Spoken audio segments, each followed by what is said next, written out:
fani nosanga fani nga fani wa Roland ne wajja n'omugamba Roland namusanze akola kino nga tannabuuza kibuuzo kyonna nedda empale beberiko ekituli agambe yo design akwambalira mwambalizi kati walabye bubi okyegedde nti oyogera ku musumba gundi byeyakoze ebyamufubutusemu byayogedde byali omwana n'agamba kati gwe tomwagala gwogulewo omutima gwo gubeere bwe guti okitegeera gubeere nga gulinda conceiving kigambo ky'amazima okuva eriwa eri Katonda naye naawe owulirirako kyamuyita mu lujja kubanga njagadde okukyamusa ogenda funa kino ogenda funa kiri ogenda funa kino n'okyamuka n'ekyo omwoyo mutukuvu ne bw'ajja okwogera naye togenda kitegeera nkugambye nti n'ekyasooka ekyandibadde ekyokulabirako kya Bible College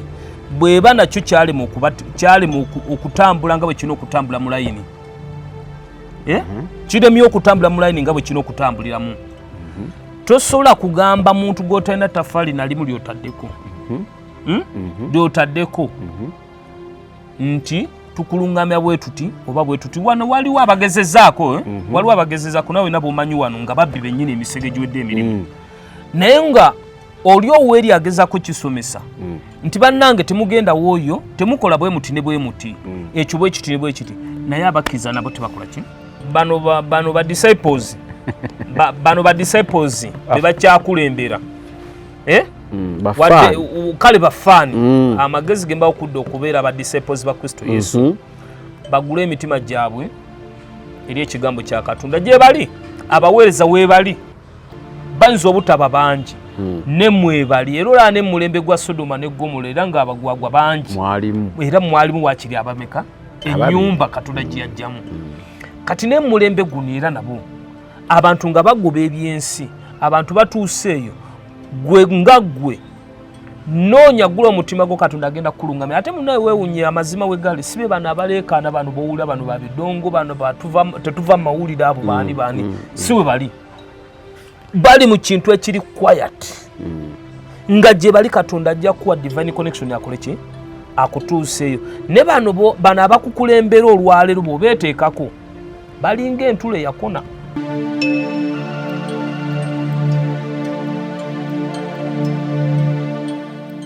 obulamu bunyuma obulamu buwooma ekyo tekiriiko awakanya wabula obulamu bunyuma bulamu ago ge mazima wuliriza nkuleetedde ekyokuddamu ku ndwadde ez'enjawulo ezituteganya mu bulamu gwe wamma ne tulema okweyagala. JS Medical Hubs bano bakugu mu kujjanjaba ebizimba mu lubuto tujjanjaba haniya n'abulira ddala otawanyizibwa ndwadde za lususu ebimmonde ku matu enkovu ezizimbye oba nsundo byonna tubibuzaawo ate nno tetukoma okwo era tujjanjaba ulcers sukaali pressure n'endwadde endala nnyingi abatawanyizibbwa mu nsonga z'omukisenge nammwe tetubalekeredde tulina JS body cleanser nga bw'olinywa lino likamula obucaafu bwonna mu mubiri olwo JS immune booster ne lizimba obutafaali mu mubiri linyweko weetangira okulwalalwala ku JS Medical Hubs eddagala tukozesa lya butonde teririna bulabe yadde. Basebo ne bannyabo mbalamusizaako mu linnya lya Mukama waffe Yesu yenze musawo John Sewanyana wano ku JS Medical Hubs njagala okujjukiza ekintu kimu nti obulamu buli mu ngalo zo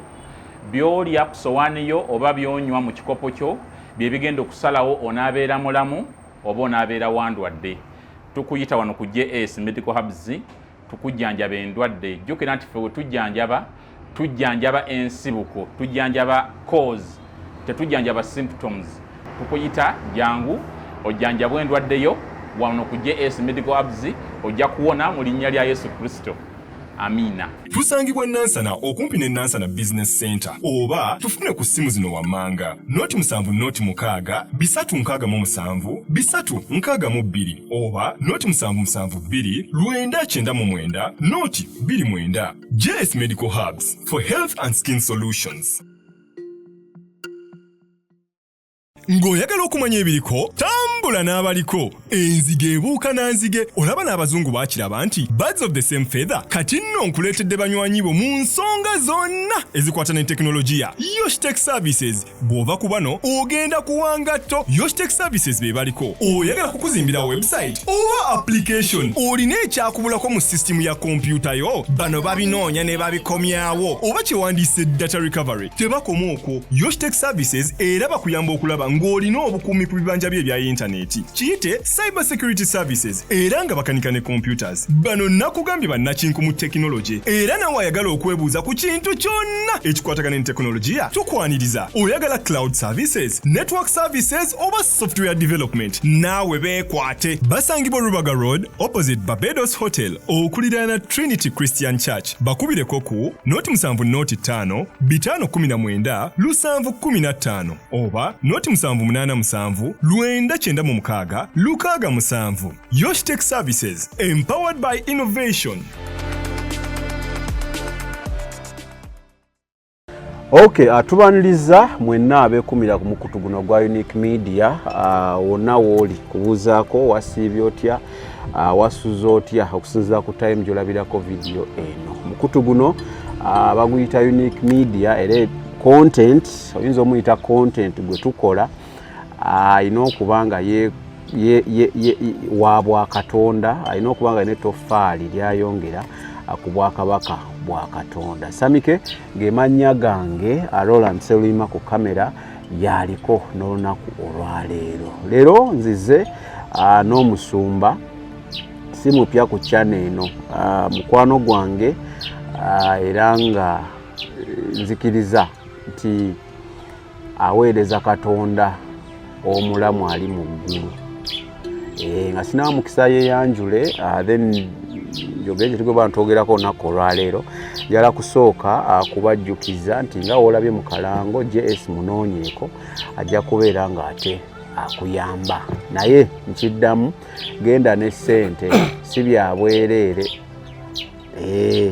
omusajja ali mu bizinensi akola so ng'omusabira omukisa oba olina ekitukutawaanya oyagala kujjanjabibwa munoonyeeko ng'olinawo akasente abamuwagidde nga mulabidde ku channel eno mbeebaliza ddala. Then Yoshitech byonna ebikwatagana ne kompyuta oyagala kuzimba website app byonna datawo yabula simanya ate kompyuta wenjinyiga giragira kola kino ekola kino byonna munoonyeeko ajja kubeera nga ate akwasaganya bulungi nnyo nnyini ddala. Tumirako mwenna abali mu UAE bagita UAE United Arab Emirates zeze ensi zonna ensi musanvu ekola ensi musanvu ensi omusanvu ezo mwenna ne mbagamba mwebale nnyo kubeera nga mulaba ate abo abasapootinga UNIQE Media ate mwembeebaliza ddala. Lwaki mbeebaza nkimanyi mubeera bize kimanyi abasinga temuyisibwa na bulungi n'oba ofuna katayimu ako baŋŋamba wifi n'okumufuna mu nnyumba ezimu lutalo naye oba osobola okumufuna n'otuula n'olaba channel ya UNIQE Media ng'olesa endala zonna nkwebaliza ddala. Olivia oli bwerwa Olivia omumanyi? Mumanyi ali mu Amsterdam mukyala mulungi nnyo nnyini ddala kutumiddeko lwakubanza ombuzeeko kati oli mukwano gwa pasita nnyo okusinga kale mwenna gye muli nga omukutu toguvaako nkwebaliza ddala musumba njagala osooka obuuze ku bantu then twanjule kigwe bantogerako nako olwaleero. Amiina. Mbabuuzaako mwenna mu linnya erya Mukama waffe Kristo Yesu omunnazaaleesi omwana Katonda omulamu kubuuzaako wasuza otya osiibye otya okusinziira ensi gy'owangaaliramu manye ensi gye tulimu Katonda agikola bw'atyo nti kati tolaba wano ewaffe tuli mu ssanga 5 si bwe kiri 5 naye USA kati bali mugundi mu matulutulu bebase matumbi budde ate mu state ezimu waliwo ate state ezimu yo nga buli mu kukya bukeredde ddala so mbuuza mwenna mbabuuzaako kusinza gy'okola ki gy'owangaalira abali mu Arab countries Asia, Europe, betusingako essaawa emu, bwe tuli wano mu nsi Uganda, buli omu nkubuuzaako nnyo mu linnya lya Yesu Kristo Omunnazaaleesi Omwana Katonda omulamu, for the living God and my country. Omanyize moto yaffe ya Uganda nagikyusa ku lwa Katonda omulamu n'ensi yange. Oyongeramu mulamu. For the living God and my country. Omanyi bakatonda bangi. Si buli yenna nti Katonda abaki Katonda ate ekigambo kye era ye yennyini aganze ndi Katonda omulamu ow'amazima. Kale sooka otuwe essaala then tutandike. Katonda kitaffe, Katonda omwana, Katonda omwoyo mutukuvu, tukwebaza kubanga oli wa kisa nnyo gye tuli. Ffe okubeera abalamu olunaku n'olwaleero si lwa maanyi gaffe, si lwa buyinza, wamu ne baganda baffe abo gye bali yonna buli omu waasinzira okulaba ekigambo kino ekigenda okuyitako, okulaba omukutu guno. Tusaba omuyinza w'ebintu byonna, gula amatu gaffe ag'omwoyo, gula amaaso gaffe ag'omwoyo, ekigambo kye eky'obulamu ekiva ku Nnamulondo yo Taata kituule munda mu ffe tukyekuume, kubanga ekyo kyekigambo kyo kyotugamba nti buli awulira ekigambo kyo n'amala akyekuuma okufaanana omusajja w'amagezi eyazimba ku lwazi. Tugaana emyoyo gyonna gyonna egitaataaganya Taata nga tuwulira ekigambo wakati mu saavisi, bingi kansolingi w'omubi, kubanga ye mubbi oyo ayagala okunyakula ekigambo kyo mu ffe ne tubeera ng'ensigo ezisuuliddwa ku lwazi oba ku maggwa ne zitabala. Naye nsabye ekigambo kino buli gye kituuka Taata, naffe ffenna we tuli tujja amagezi gaffe, omwoyo mutukuvu twebagale, tuwe omwoyo wo, kubanga gw'omanyi ekiri ku ntobo y'emitima gy'abaana bo, gw'omanyi abo kibeetaaga. Kiyiseewo ekigambo eky'obwakabaka bo Taata, kituzimbe mu linnya erya Mukama waffe Yesu Kristo Omunnazaaleesi Omwana Katonda omulamu. Koma kubulise kino omusajja omukazi oyo anawulira ekigambo kino awonyezebwe, era ategeere ki kyateekeddwa okukola mu nsi eno ey'abalamu, ategeere ebbanja ly'alina mu nsi eno ey'abalamu, mu linnya erya Mukama waffe Yesu Omwana wa Katonda omulamu, n'emmannya g'omutukuvu amangi. Amiina. Kale akati omusumba era ekikundeesezza mutukoze bubi nnyo, mutufeyirinze ffe baani abasumba, muswazizza eggwanga lino. Kyovudde okyogerera mu pululo. Toli musumba? Ndi ekyo ngamba nga nkuyita Asha. Si ffenna tuli baweereza. Era terabona naye mu buweereza twawukana. Ng'oli musumba si bwe kiri? Taata. Nkoze bubi okuyita omusumba? Tokoze bubi. Mutukoze bubi nnyo. Muswazizza eggwanga lino, muswazizza omubiri gwa Kristo, ng'ate mmwe abandibadde ekyokulabirako. Weewaawo. Lwaki njogera bino? Emabegako twali twogera naye oyo omusumba yali bweru si waawa, naye nkunyumiza ku musumba eyasumbanga abantu nga wakuba beeti.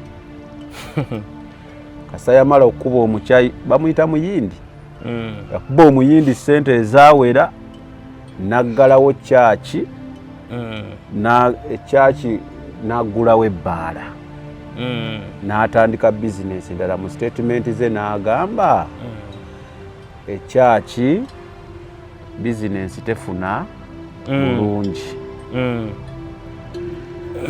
Uganda muno mwe twayina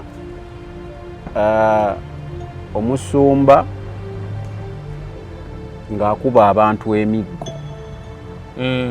Wakalabako ka vidiyo? Akalabako yali sedizeho email. Ne musirika. Kati mwe abasirika ndi ku mmwe abagamba nti muli ku kituufu. Ne musirika. Mu Uganda muno mwe twalina omusumba nga byakolera ddala mulayadda tebiri mu Bayibuli, ng'agaba simanya empeta simanya biki, ne musirika. Mwe muli abasumba n'owulira nti musumba ali ku kituuti naye alina abakazi abasukka mu babiri, ne musirika. Abasukka mu omu. Abasukka mu omu ne musirika. Just recently nti tutuuse kussa nti n'abayimbi abalokole betuyita ab'ensi batandise nga mugogera mu olimi lw'ennaku zino batandise tulabisa just of recent ebya Papa Siddi wabirabye sinnawulirayo musumba yenna akonda eminga ekyo mpulira kiwulira bulungi twava ddi ku luguudo olutuufu ku lugendo olutuufu tandikiraawo twava ddi ku mulamwa ne tubulankinga off kuba nsuubira bino si Mukama Katonda byayagala. Amiina. Yesu Kristo yeebazibwe. Badde ndudde okubuuza kukulabako fizikali nga tetusinkana. Kituufu. Twali nno tweyama nti wenkyawa wankyawa twali tweyama okubanga tusobola ndoza buli wiiki oba wakine baguna ab'omulundi gumu naye olw'okuba emirimu ndoza gitutaayiza ffenna naye olw'ekisa kya Katonda lwe tunaasobolanga lwe tunaakikolanga ekisa kikuba weetuli ekyo kyo kyenkakasa ekisookera ddala assurance y'obulamu eyo ngikakasa Katonda agikola ki yagimpa lwaki nkakasa ekyo Katonda alina ebintu byayogera naffe oba byayogera nange okuyita mu kirooto naye ngaebintu ebyo byayogera nawe okuyita mu kirooto si byankya si byakaakati nga bya myaka nga5, 10, 20 bw'aba bikulaga nti ogenda bifuna emyaka 2 kitegeeza nja kuba mulamu teri mufa agenda bikola ki tasula kulaga ng'akimanyi ye Alpha and Omega okitegeera so kati nga tuzzeeyo bulungi ebibuuzo bingi byokoze ki byobuuzizza era njagala ebigenda mu maaso ku mubiri gwa Kristo Yesu oba mu mubiri gwa Kristo Yesu eyafa n'azuukira ate n'ogamba nti twonoonye ensi yaffe abasumba ekisooka abaweereza bwe wandigambye nti tukulemberemu olutalo luno si buli yenna gola nti ayimiridde mu kifo naga ndi musumba aba muki musumba tulimu ebika bya njawulo waliwo nga Katonda yakuyita n'akusimba mu kifo ekyo ng'era okyatambula okuwuliriza eddoboozi ly'Omwoyo Omutukuvu okulungamizibwa ani Katonda ng'era okkirizwa n'ogonda n'okola okitegeera waliwo abeeyita eyeeyita nga omuntu eyeeyita aba n'ebigendererwa bye kuba aba yeeyita bweyisi yamanye ekigendererwa kye kubanga ebigendererwa bw'aba yeeyita mubamu ebigendererwa ebyensi ekisookera ddala mane sente sigamba nti neffe Katonda bye yayita tuzaagala oba ozeetaaga kubanga obuweereza buyimirirawo lwaki lwa ssente naye eyeeyita tomubuulira kirala kyonna ayagala ssente tomunyumiza materindamu nga bwe nandibadde nku ekyokulabirako naye lwakuba mbasaagala kubabulango naye wali omumanyi kati yagenda eyabeeranga ekawaala bamuyita Alozia yiga eryo oluzungu lyali ki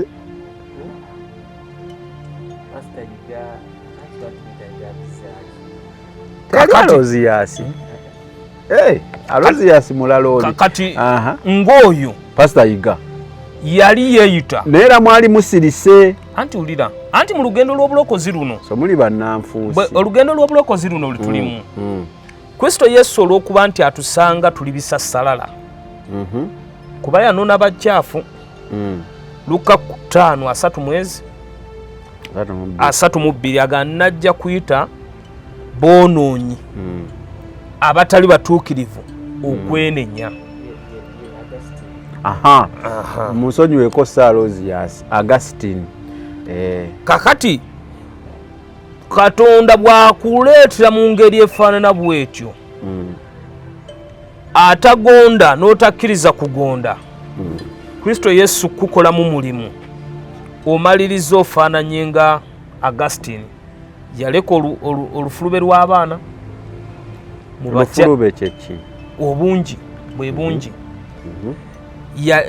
abatamanyiddwa muwendo kuzaala kibi si kibi naye Katonda kujjamu olubirizi olwo yakujjamu olubirizi olwo omusajja n'akufuniramu omukyala olubirizi lumeka lumu n'akoleramu muki omukyala omwo yateekamu oba amagi 10 oba 8 oba 4 oba 5 zaala naye ozadde abaana bangi mu bakazi nawe b'otamanyi muki muwendo kati ekyaba okuzaala mu bakazi abangi kyekibi naye gwe oba okutta omukyalawo n'omukunkumulamu abiri tewali buzibu ekyo Katonda kyayagala era tolina nakutta mugjeemu abaana abo bonna Katonda byateeka bakole ki baggweyo kakati mu mbeera efaanana bwetyo bw'oba ojja otambula bwotyo ebyo nga bikolebwa bijja kwonoona omubiri gwani gwa Kristo Yesu.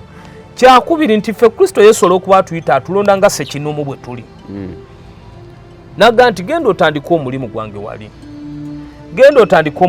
wali buba buvunaanyizibwa bwono menta akumentalinze okutuuka Katonda wakuyitidde mu kifo ekyo okusigala nga akuluŋŋamyako eby'omubiri nti owooluganda odduse nnyo ekyo kyogenda okukola kikyamu kiriwa bw'oba otandise akamu okuvaamu ebigambo ebitali biki birungi bitali bituufu kuba nti otandikira mu kamwa n'ovuma kuba waliwo nawe bumanyi abaweereza abagamba nti baweereza oba abeegamba maye obulokole tuweeyita bweyisi wabula olina kukiba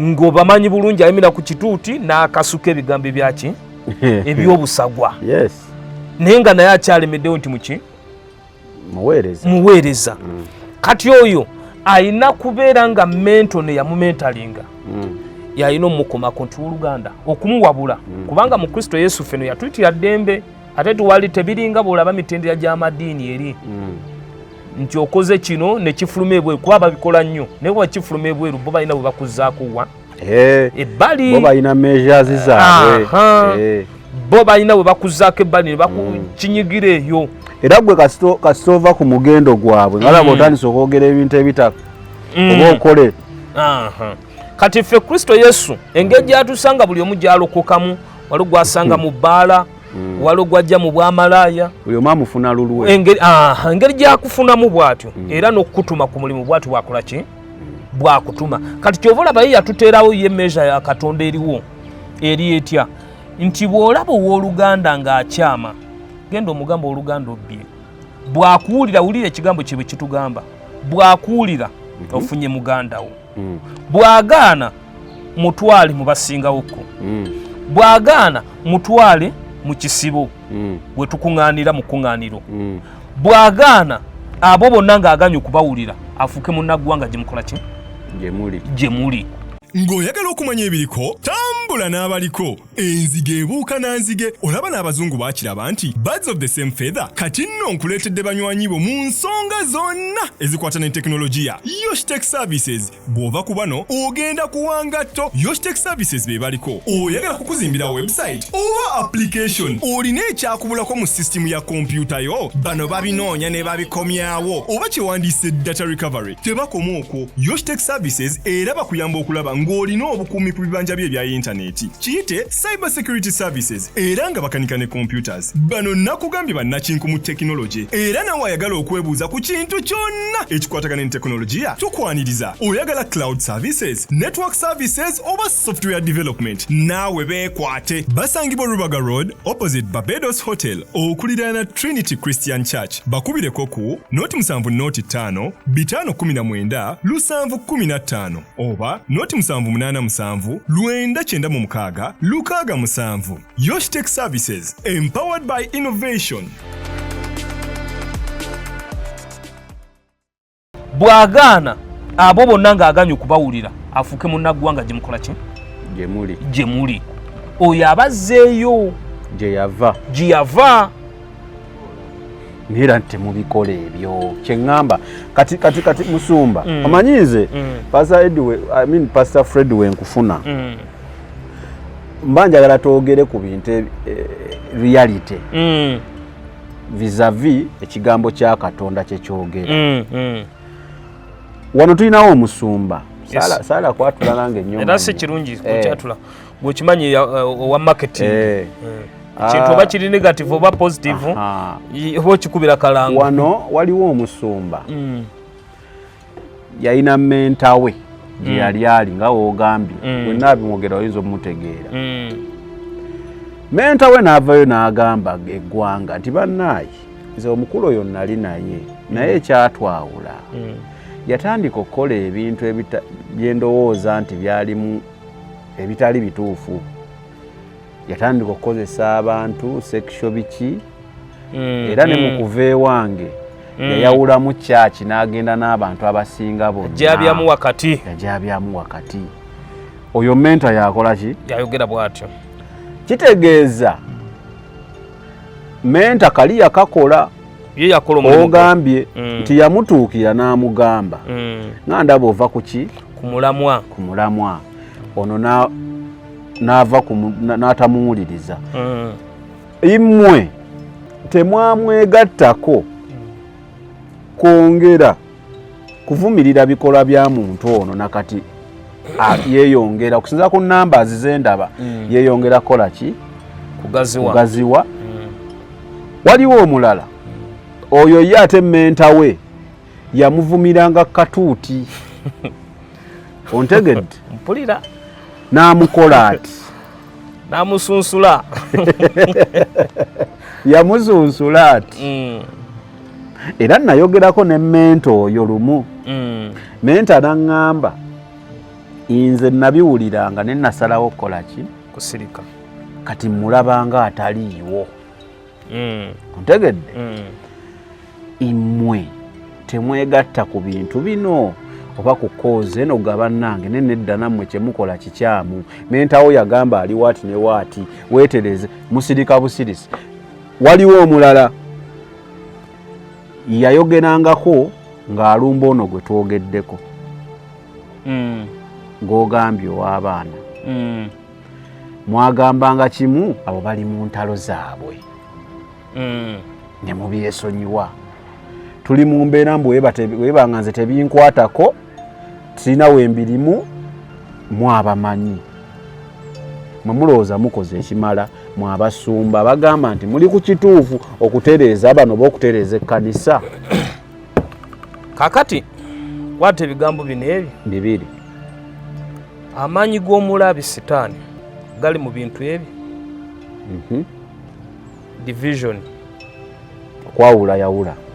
Amaanyi g'omulabi gali mu bulimba okwawula yawula n'obulimba ge maanyi gaki ga sitaani tayagala bali wamu bali bumu oba omumazi. Kristo Yesu wano wenyini yabagamba mu Matayo bali bamugaa tusanzi bali babuulira enjiri mu linnya nga tetubamanyi mu kibiina wano biki. Yabagamba bwe baboogera kunze mubakole ki mubaleke. Waliwo n'abamugamba agoba emizimu wano Matayo 12. Waliwo n'abamugamba wano nti agoba emizimu kubanga ye mukulu w'emizimu Berizebuli. Naye bwe tusoma Matayo 12 olunyiriri lwabiri bonosoma olunyiriri okuva ku lwa25 mpaka kwa 3 nga gyabasomesa naga nti sitaani bw'aneeyawulayawulamu yekka obwakabaka we bugenda kukola ki bunaalwawo butya. Okitegeera kuba ye bw'aba agoba emizimu nga ye mukulu w'emizimu sitaani tayawukanyemu yekka na yekka naye bw'aba agoba emizimu ku lw'obwakabaka bwa Katonda obwakabaka bwa Katonda bukoze eki bubajjidde. Kati ye sitaani yamanya amaanyi ge nti kabeere n'omukago ate ffe abaana b'obwakabaka bwa Katonda atukole ki atwawule. Kaakati naffe ffennyini abandi badde bategeera amazima nti tugende tuyimirire wamu n'owooluganda ono ku kino ekireeteddwa mu kkanisa eyo sitaani kyeyasooka okuba kyeyasooka okukola ki kuba kati noono owooluganda yavudde n'agamba musajja ono agira bwati ne bwati oyo nze namumentalinga naye tiyampuliriza kyobola ayimira ali ku kituuti n'akola ki nakola wati ne wati ate naye ayina emabega banimidde naye ayina be yaleka akolobodde okitegeera be yaleka akolobodde ate nabo tebasonyiwa balina obusajja bwabwe kuki ku mitima kyovola oli akonkludinga luno agamba ayina entalo ze tayagala kukubuulira nti oyo bamuyisemu ennaku zino nga bwogambye enjogera bamuyisemu eggaali bamuyisemu eggaali kubanga oli abaana babeera okwo nga balinze gwe bayisaamu ggaali bamuyisemu eggaali kubanga oli yaali eri mabega agamba nfunye akola ki amunkwatira ku byazze akolobola olaba amaanyi ga sitaani we gali nti kati amaze baleetamu division ddala ddala ng'oli kyakola si kituufu naye olw'okuba nti ate naawe gwe batwalira omuliro naawe olina bye waleka okoze olina byozza okola abalala olina byozza okola booti n'olinaga kankole ki kankuleka ekyo awo tulemeddwa okukola ki so mulema okukwatagana ku principle ekirala bingi nnyo nga bwe nkugambye obulimba bwa sitaani agenda n'akulaga nti sami yakalokoka emyaka 7 ba 10 Katonda amukoledde ebyekisa waliwo yamutu mukola omulimu gwe golwokuba obulokole bumazemu emyaka 40 ana nolowooza nti gwe oli next Katonda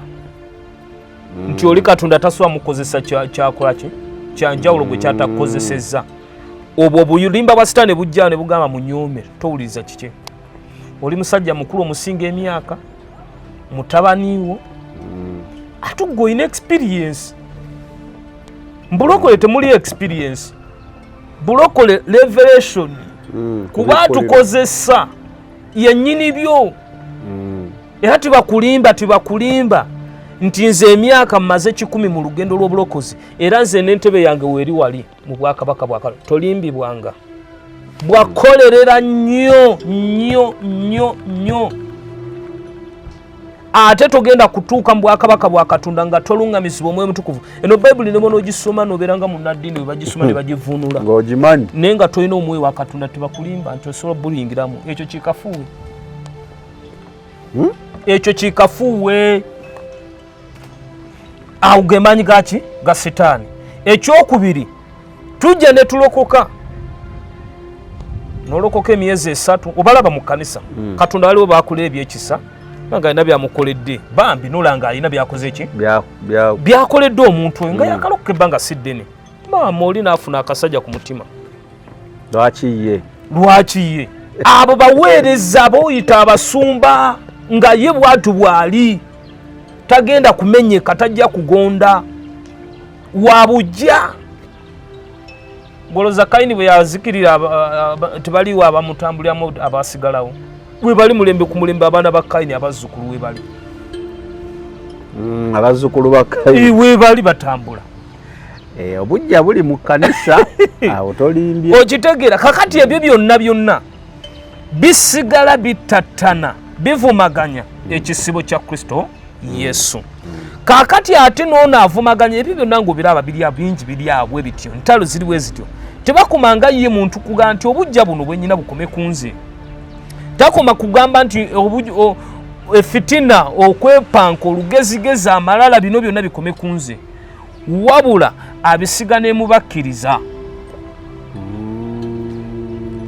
kyova olaba nti olwaleero osookusanga ng'omulokole w'omubuweereza obwegindi anyooma omulokole w'obuweereza obwegindi era nga bwe batogerangako mu buweereza egindi muba tokuŋŋanirangako mu kuŋŋaaniro eryo toli mulokole gwe wabula toli mulokole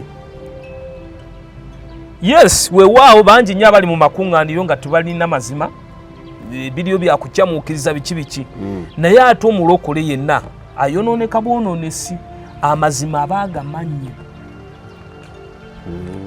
omulokole yenna ayonooneka buki kyekigambo kya Katonda mu Timoseewo ekisooka abaalina amazima ne bagibwako amazima abaalina amagezi ne bagibwako amaki amagezi kitegeeza alina amazima gamugibwako yalina amagezi n'ayonooneka ekintu okwonooneka kiba kyali kiramu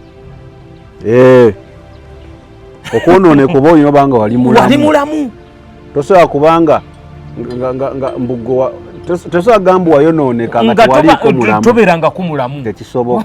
Okitegeera. Era tugamba bugambe oyo kuva dda mufu. Kati nga bwe twogera ku bantu nti gundi yafa, oyogera ku mulwana yafa kuba yaliko mu nsi. Ne singa teyaliwo mu nsi wandibadde omwogerako. Tosobola mwogerako. Oyogerako oyo yali abaddewo. Kakati ne mu bulokole mu lugendo lw'obulokozi muno mwe tuli. Oli ayonooneka amagezi naye yali agayina. Mu bulokole bwe tulimu, mu baweereza be tuyina, tuyinamu abagenzi. Butereevu nga ku nsi kuno atambula mulamu. Naye nga yatuuka dda bulungi e Magombe. Nga mugenzi. Eri yatuuka dda bulungi e Magombe. Kyeza yaliko omulamu. Ekifo kye ng'akina ate n'amenya ekigambo kya Katonda Timoseewo ekisooka essula ya 6. Bw'onoova ku lunyolo okusatu osomera eddala wansi ojja kulaba ebyabaleetera okufa. Ojja kulaba ebyabaleetera okwonooneka amagezi. Ojja kulaba ebyabaleetera okugibwako amazima. Timoseewo ekisooka essula ya 6 ove ku lunyiri lwa 3. Okitegeera? Awo nkufunye. Kakati ebyo byonna kafankunaali ali mu ki? Church. Ali mu kkanisa. Naye tuweerabira kituzaayo ku bintu biri bye twali tusomesa abantu. 10 points program byonna biseetingi bwe bityo. Kakati kambuuze.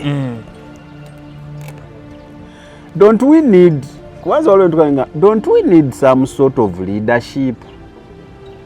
Leadership kubanga etugatta awamu. Kubanga labayo tuyinza okuba eriwo eyinza okuba engeri gye yatandikibwawo maybe agenda yali yanjawulo kyova olaba abasinga tebakola ki tebagisubscribinga tu. Naye nze kyembuuza tolowooza nti twetaagamu some sort of leadership kubanga woogamba nti Katonda of course tukimanyi Katonda ye leader yatukulira mwoyo mutukuvu amutu tubimanyi ebyo byonna naye gwe tolowooza nti nno twetaagayo obukulembeze obututeeka into line we tubanga tuvudde ku mulamu antuga nedda ffe tukkiriziganya n'ekyo musumba gundi ffe tukutadde igwe toli part of us okusinziira ku byokola. Ekigambo kya Katonda kigamba weekiti na weekiti gwokola kino. Don't you think twetaagayo something like that? Kubanga buli we tubeera nga buli omu afa ku kikye abasinga olumizibwa yeffe abagoberezi abakkiriza. Ontegeera? Don't you think nti twetaaga some kind of leadership? Kakati ngenda kuwa ekyokusooka ekyokulabirako ebiriwo ekikola ekkanisa Kristo Yesu. Bw'onoosoma ekitabo ky'ebikolwa by'abatume kyonna adda okuva ku ssuula esooka ennyiriri ezo nga 8 biki ojja gyetegereza bulungi. Funa akaseera k'otuule bulungi ojja kulaba kye bayita ekkanisa Kristo Yesu leadership bw'ekola ki bw'eyina okukola ki okubeera. Naye kati nga tukyali ku kino ekya leadership ekisookera ddala waliwo ekintu ekyajja kyasimbolizibwa mu Bible College omwoyo omutuufu bwe guyandibadde etambula kye bayita Bible College kiri mu bikolwa by'abatume wano. Egenda n'ekusomesa n'ekulaga nti abatume ne bagamba nti tekiwooma ffe okubeera ku mirimu emirala naye ne balonda gundi negundi bakulembere bagende bakola emirimu bwe giti gundi akole bwe guti gundi akole bw'ati. Essula y'omukaaga ojja gisomako ebikolwa by'abatume. Bo ne banyiikiriranga mu kigambo nga bayigirize abo ekibiina ekyabeegattangako enkya n'eggulu abazze eri Kristo Yesu. Manyi kusooka tebabayitanga balokole babayitanga ab'ekkubo oba the way mu lulimi Olungereza. Kati mu kunyiikirira okusoma ekigambo ekyo ng'abantu basomesa ekigambo mu mwoyo omutukuvu mu mwoyo omulungi abantu bano abazze bakwate ekigambo kya Katonda bakinyweze. Nabo gye banaagenda gye baneeyongera bagende nga basaasaanya ekigambo ekyo eky'amazima. Era wakati awo ng'abantu basoma banyiikira mu kigambo ekyo eri abatume nga babakulembedde ng'omuntu bw'atuuka nti neeyawudde ngenze egindi Katonda antumye egindi ngenze egindi abatume bano bayitangayo mu buweereza obugenda nga babazaamu amaanyi ng'abantu bano bonna n'ebyomubiri bali wamu nga balikola ki bali wamu ttaka lye lyetaaga oggulwa kiki byonna nga bumanyi obuweereza biki bali wamu bonna basitukira wamu kubanga balwanirira omubiri gwa Kristo Yesu kati olwaleero tosobola kugenda kugamba muntu oba akumpanyiza ssente ze nga bwolaba amamundu omugisha bwe bali byonna bye baakola mu lugendo lw'obulokozi gye baazijjanga neki neki n'agula ettaka lye n'ateeka wali essabo lye bw'ate ogenda omugambe nti bijjeewo tetukyali ki ekirala ekiriwo leadership wetasobola kukolera kati Byebakola eyo gy'olaba olwaleero eri mu katulizi ze seminaali ezo ze seminary ene waffe bagireetamu Bible college bagijja muno naye kimanyi nti olwa Bible college mwe tulina okuyigira ekigambo kya Katonda eky'amazima kati yafuuka ya ssente ate tebakusomesa nti kubikkulirwa wabula bakusomesa kulaminga kigambo bakuwe n'ebbaluwa ogende anti awo naonolaba tovola nti n'omusiraamu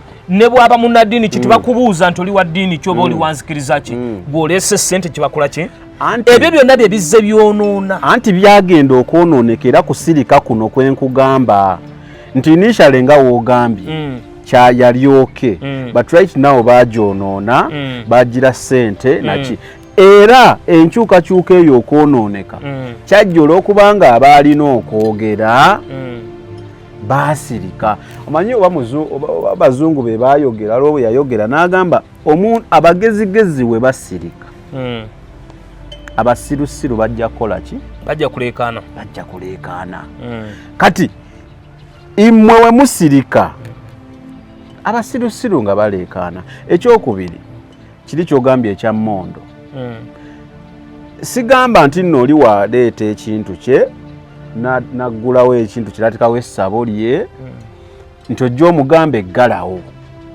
nedda si kyeŋŋamba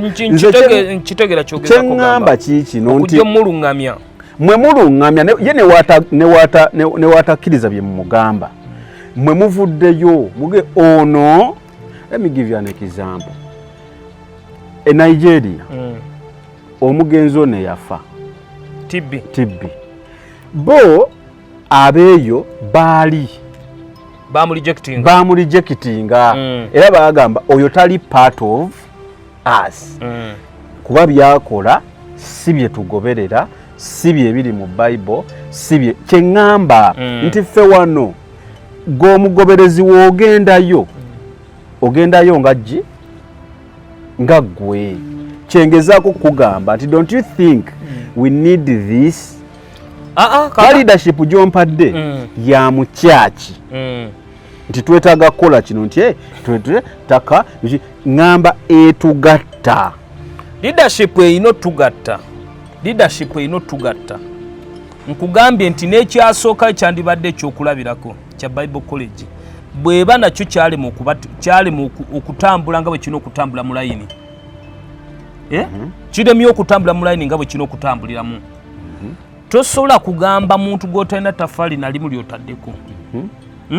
lyotaddeko nti tukuluŋŋamya bwe tuti oba bwe tuti wano waliwo abagezezaako nawe nabo omanyi wano nga babbi bennyini emisege giwedde emirimu naye nga oli oweeri agezaako kisomesa nti bannange temugenda wooyo temukola bwe muti ne bwe muti ekyo bwe kiti ne bwe kiti naye abakkiriza nabo tebakola ki kati abakkiriza ekyo kibalekera naye mmwe muvuddeyo mwogedde ontegedde kyengezaako okulaga okwogerako kituufu kyoyogera nakitegedde dda bulungi nnyo kyeŋŋamba nakitegedde dda bulungi nnyo kati leadership eno gy'ogamba gye twandyetaaze nganze Katonda nganze bwe yampita era emyaka mingi gye nja okubeera mu nsi nga nkola omulimu gwa Katonda ezimu ku bintu oba byazzambikulya byentegedde nti ekkanisa nvundu era ne lundi nakyogera ku kanisa oba amasabo oba amakuŋŋaaniro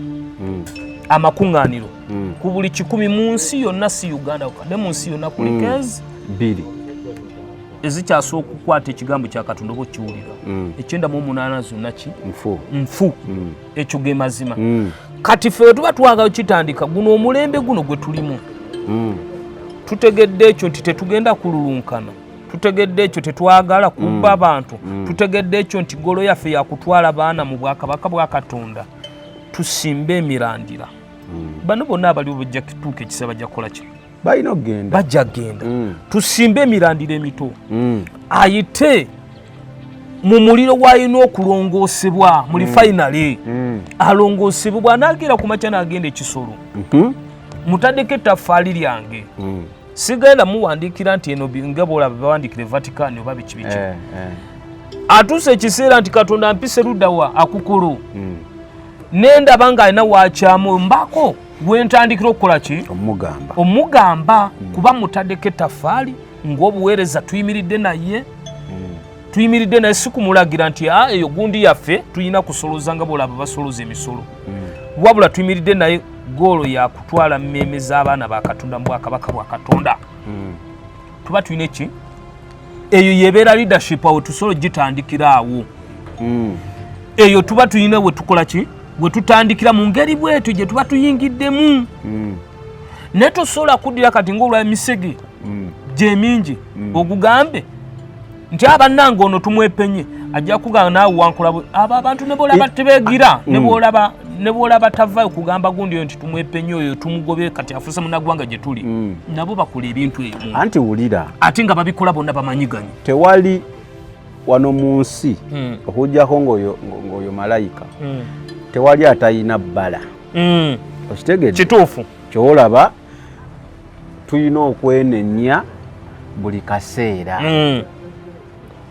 Nze sifaayo byakutandika kwesojja nti ate onjogeddeko nawe wakolawo oti naye wakolawo oti ebyo bijja kubaawo. Naye nze ŋŋamba nti ng'oli watandika okukola ebitaliwa mu kigambo kya Katonda mwenga mwogera. Kati watandika olwa n'otalola olw'omwoyo olw'omubiri yamanyi. Naye tuli mu mbeera enewe sibaje manza akitunuulira mu mbeera kyogera kituufu bwe kiri. Tuli mu mbeera nga Roland asobola okukeera ku makya n'akubali ekibanda kye n'akuba wali ekibaati kibanda kye n'agandi musumba n'agamba abakazi muggyemu ogundi bwe muti mwe ne musirika abamanyi amazima tebibakwatako.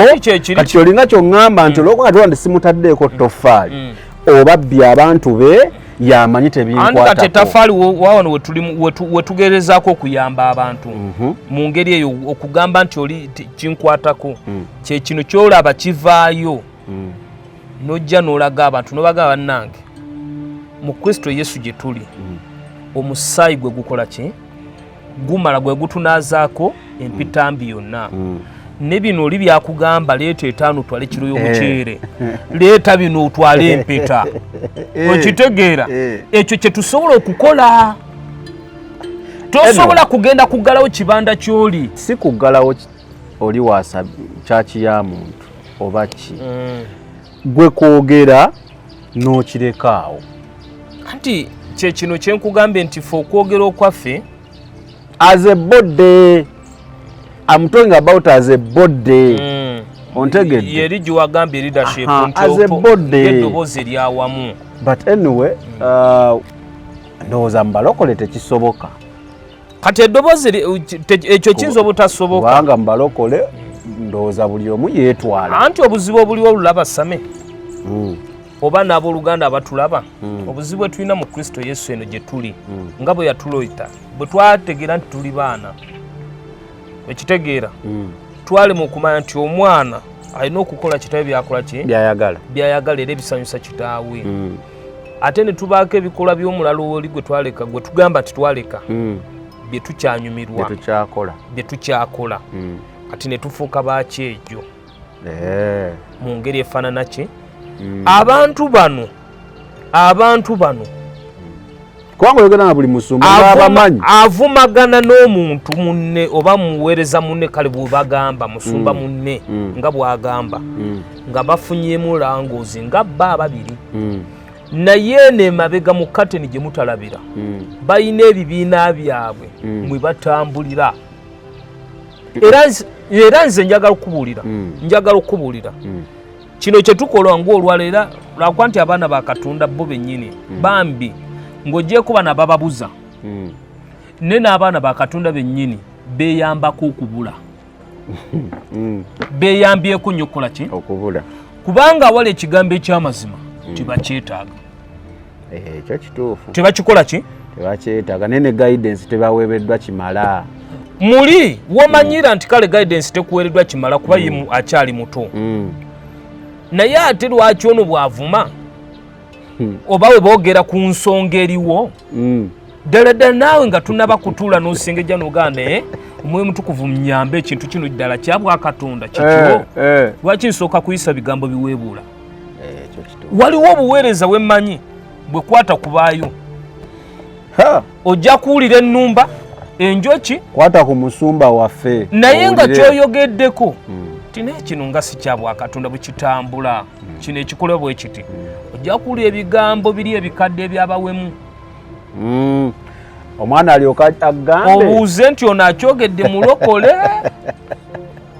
afulumye kino naye kikyali mu kamwa ke k'omulokole okitegeera kakati ebintu ebyo bennyini gwe ng'ogamba nti babakola ebintu nabo bennyini bye babikola babyagala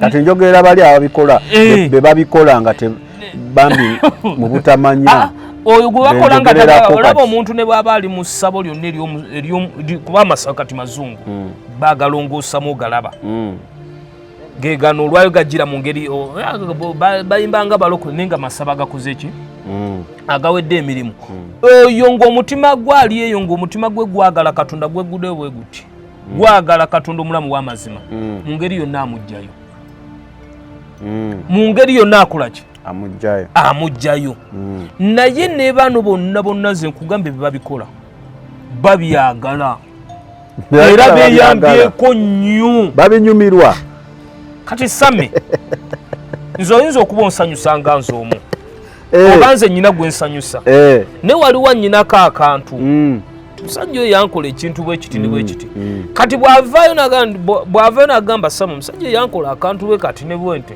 si kirungi n'akikubuuliriramu lwaki gw'osooka kumwambalira awo abalokole we tulina lwaki osooka mwambalira n'otawuuliriza kusengejja ekituufu kyandibadde nti yakamukola ye yakimukola naye nze nnyinza okuba ewange ansanyusa naye yakimukola eyo point gy'oyogedde by the way nze nsuubira kyandibadde nti yesi musumba gundi muntu wange era mwagala naye wabaawo ekyogeddwa musajja najagana omukulu oyo yakola wati ne wati teyankola bulungi nga tonnaba muvuma nti ave ku musajja wa Katonda. I think question yandibadde nti okay mwagala kituufu naye kino kye yakola kyo kituufu kati n'olyoka oyambaliro lyayo ajogeddeko nga tomuwuliriza namuwuliriza ndi waleti ontambuliza mu nsawo yo kubanga twawukana ano kaseera buseera buli omu n'agenda kugijje kuba tusobola okuwawukana ano same ne tumala n'omwezi mulamba nga tetulabaganye ku simu kwe twogera ate byokola mba sibimanyi simanyi gy'obeera okitegeera kaakati bwe nkugaa nti bali beeyambako nabo okubula mba mukyamu abagoberezi abakkiriza abo beeyambyeko okola ki kati kankubuulira omuntu bw'asomesa ekigambo nga ky'amazima omulwaliro era abalaba mulembe guno tugenda kuvunaanibwa kinene nnyo mu maaso ga Katonda kuba omulembe gwa .com wooli wonna wootudde kati tola tuli wano naye mu nsi yonna kati tuli kyalo eki buli omu akufuna buli omu akuwulira tikimwetaagisa kujja eno mu buweereza we tuli mu mubiri wewaawo waliwo abaliwo physically naye bw'owuliriza ekigambo ekyo naye ogamba omwoyo mutukuvu omugambe nze sikumanyi sikutegeera nayogera nange mu ngeri yonna gye nsobola okukola ki okutegeera ebigambo bino omusajja ono omukazi ono byayogedde bituufu nga sibitegeera bulungi nuŋŋamya gwogulewo omutima gwo gubeere bwe guti okitegeera gubeere nga gulinda kukonsivinga kigambo ky'amazima okuva eriwa eri Katonda naye naawe owulirirako kyamuyita mu lujja kubanga njagadde okukyamusa ogenda funa kino ogenda funa kiri ogenda funa kino n'okyamuka n'ekyo omwoyo mutukuvu ne bw'ajja okwogera naye togenda kitegeera mwoyo mutukuvu ye tetusobola mubuuza wamutukuvu tulungamye omusajja bye bamwogerako bituufu takisobola tulungamya. Katonda yalisse kino kakati obadde olina ekintu kiwatandise nakyo ng'oyogera nti abasajja yazanya Zara n'awangula yakuba beeti nze wano okumanya ebintu bya Katonda yabikola nga bw'ayagala wane waffe nyina omusajja gwe mmanyi obulungi musumba ali mu buweereza obumu bw'alimu gwe mmanyi obuki obulungi n'amanya ge gombi ne feesi gye mmanyi obuki obulungi nga sikiriiko lunaku sikuŋŋaanirayo sikola ki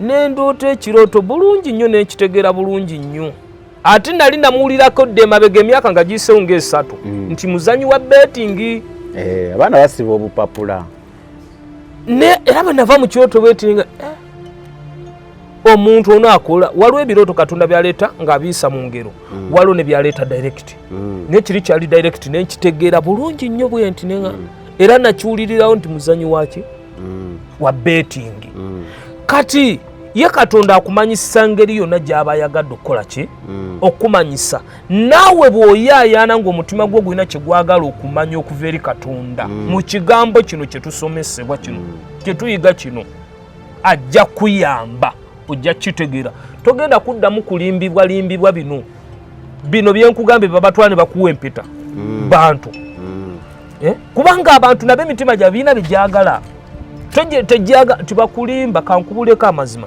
bano mubawolereza abakkiriza era tubawolereza era bangi nyina nange nanakuwalanga nnyo ne nyina bwe natuuka nenzikiriza nenga bantu bano babibakole Katonda ng'amaze okundaga ebintu bingi nnyo byezizentegeera emitima gy'abantu tegyagala Katonda gyagala kumi bya ddiiru baagala bya mubiri baagala byakwabya Katolaba tuli wano mu kigambo eky'amazima kye tusoma ojja genda okulaba aba viewers 5 ababa batono 10 naye leeta oliye yambudde bamwogeddeko kiri gundi akoze ati akimanye kiriwo kikino kitulise ojja kusanga mitwalo na mitwalo musawa busaawa esiti abantu bo Katonda si bansi bokka n'abali mu nyumba bamwagalako bibye naye nga tebakulima nti ensi ne bono girya Uganda nga bulaba bwe bali abamu abagadde gitwala nga yaabwe ibuka ne bwe ne bayiyo weka enkomerero yabyo no jabbireka kubanga waliwo nnyini ye yagitunda ate ensi eno gye tulimu okusinza mu kigambo kye tugirimu lwa bupangisa oba bwe yazise naye agamba nti abatuukirivu balisikira ensi eri ey'omuggulu etali eno ensi eriko okuyiwa omusaayi eno eriko gundi eno gye tulimu tuli mu kkomera gye twasibirwamu twenenye tusobola okuddawa eri Katonda eno si busika bwaffe obutuuze bwaffe buli luddawa buli eri naye eno gye tuli mu kkomera gye batusibira okwenenya kiringa bwe banaakuteeka eruzira ate noŋŋamba oyagala nnyo eruzira okusinga okufuluma ebweru eruzira mu prison omaze okusaavinga ddayo nagana siva wano wali obulungi okitegeera kakati bwe tuli mu planet eno Earth gye tukola ki gye tuliko tuli mu kkomera gye twasibwamu twenenye tusobola okuddayo eri kitaffe kyobula ekkubo weeriri eryaluteekebwayo ye Kristo ki Yesu naye abantu tebaagala Katonda ago ge mazima bafollowers mu Luganda kyeki abagoberezi ate bafaani babeera oba betwandiise abaagaliza bawagizi supporters be bawagizi bafaani be baagaliza because nze kyendaba mu makanisa tetukyalina ba followers ba Yesu Katonda ate n'ekyo kikyamu bafaani ate n'ekyo Abasumba ba followers we bali be ba followers b'Abasumba abagundi ba Yesu bandibadde ba disciples mu Luganda kyeki be bayigirizwa obulamu bunyuma obulamu buwooma ekyo tekiriiko awakanya wabula obulamu bunyuma bulamu ago ge mazima wuliriza nkuleetedde ekyokuddamu ku ndwadde ez'enjawulo ezituteganya mu bulamu gwe wamma ne tulema okweyagala. JS Medical Hubs bano bakugu mu kujjanjaba ebizimba mu lubuto, tujjanjaba hania n'abulira ddala otawanyizibwa ndwadde za lususu, ebimmonde ku matu, enkovu ezizimbye oba nsundo, byonna tubibuzaawo. Ate nno tetukoma okwo, era tujjanjaba ulcers, sukaali, pressure n'endwadde endala nnyingi. Abatawanyizibwa mu nsonga z'omukisenge nammwe tetubalekeredde. Tulina JS Body Cleanser nga bw'olinywa lino likamula obucaafu bwonna mu mubiri. Olwo JS Immune Booster ne lizimba obutafaali mu mubiri. Linyweko weetangira okulwalalwala. Ku JS Medical Hubs eddagala tukozesa lya butonde teririna bulabe yadde. Basebo ne bannyabo mbalamusizaako mu linnya lya Mukama waffe Yesu. Yenze musawo John Sewanyana wano ku JS Medical Hubs. Njagala okujjukiza ekintu kimu nti obulamu buli mu ngalo zo. By'olya ku sowaani yo oba by'onywa mu kikopo kyo bye bigenda okusalawo onaabeera mulamu oba onaabeera wandwadde. Tukuyita wano ku JS Medical Hubs tukujjanjaba endwadde. Jjukira nti ffe we tujjanjaba ensibuko, tujjanjaba cause, tetujjanjaba symptoms. Tukuyita jangu ojjanjabwa endwadde yo wano ku JS Medical Hubs ojja kuwona mu linnya lya Yesu Kristo.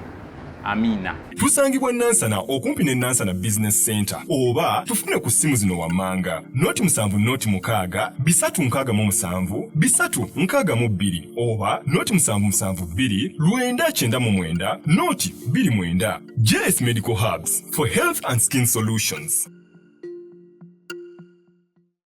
Fani nosanga fani ngawa fani wa Roland.